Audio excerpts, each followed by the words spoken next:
កសិករក្នុងខេត្តកំពង់ឆ្នាំងទទួលបានជំនួយបច្ចេកទេសបង្កើតសហគមន៍កសិកម្មទំនើបពីក្រសួងកសិកម្មកសិករជាង50គ្រួសារនៅឃុំប្រស្និបស្រុករលាពាខេត្តកំពង់ឆ្នាំងទទួលបានជំនួយបច្ចេកទេសនិងថវិកាក្រោមគម្រោងសម្បទានដីសង្គមគិច្ចឡាសេតស្រីបង្កើតសហគមន៍កសិកម្មទំនើបក្នុងការបង្កើនផលផ្គត់ផ្គង់កសិផលទៅទីផ្សារបង្កើនចំណូលចូលសហគមន៍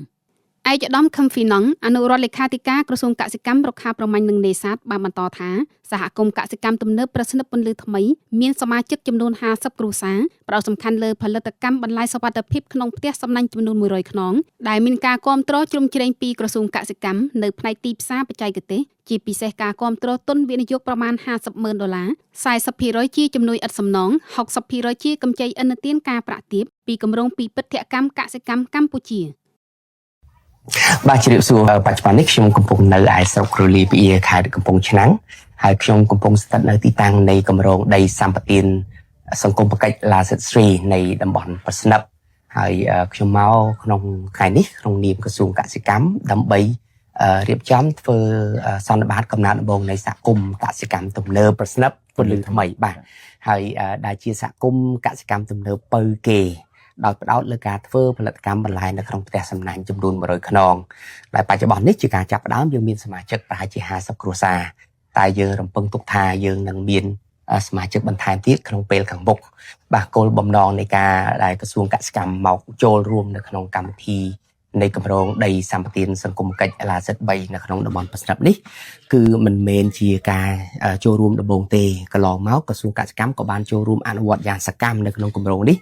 តាមរយៈការគាំទ្រនៅក្នុងសកម្មភាពកសិកម្មក៏ដូចជាមានការរៀបចំសាងសង់នៅជាផ្ទះសំណាញ់តូចៗខ្នាត7x12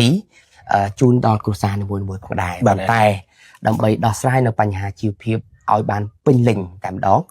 អ្វីដែលយើងក្រុងនឹងរៀបចំជួយនៅក្នុងថ្ងៃនេះគឺយើងរៀបចំជាយន្តការនៃសហគមន៍កសិកម្មទំនើបដែលក្នុងនោះគឺក្រសួងកសិកម្មនឹងផ្ដល់ការគាំទ្រជីវភាពដល់បងប្អូនប្រជាពលរដ្ឋពេញទំហឹងតែម្ដងមិនថាបញ្ហាទីផ្សារមិនថារឿងដើមទុនមិនថារឿងបច្ចេកទេសតែម្ដងទេ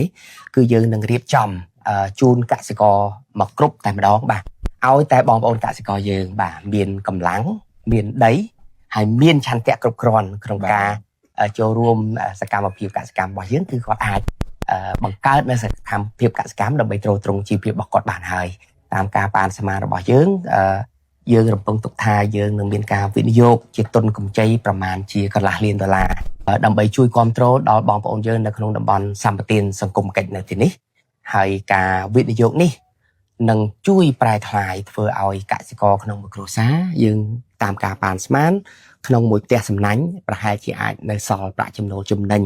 ទុកក្នុងហោប៉ៅក្នុងរង្វង់ប្រហែលជា$100បាទសួរថាតើគ្រប់ដែរឬទេមិនទេខ្ញុំជឿថាមិនគ្រប់ទេប៉ុន្តែវាជាចំណុចចាប់ដើមមួយដ៏ល្អប្រសើរហើយអ្វីដែលយើងរំពឹងទុកទៀតទៅក្នុងពេលខាងមុខនោះគឺថា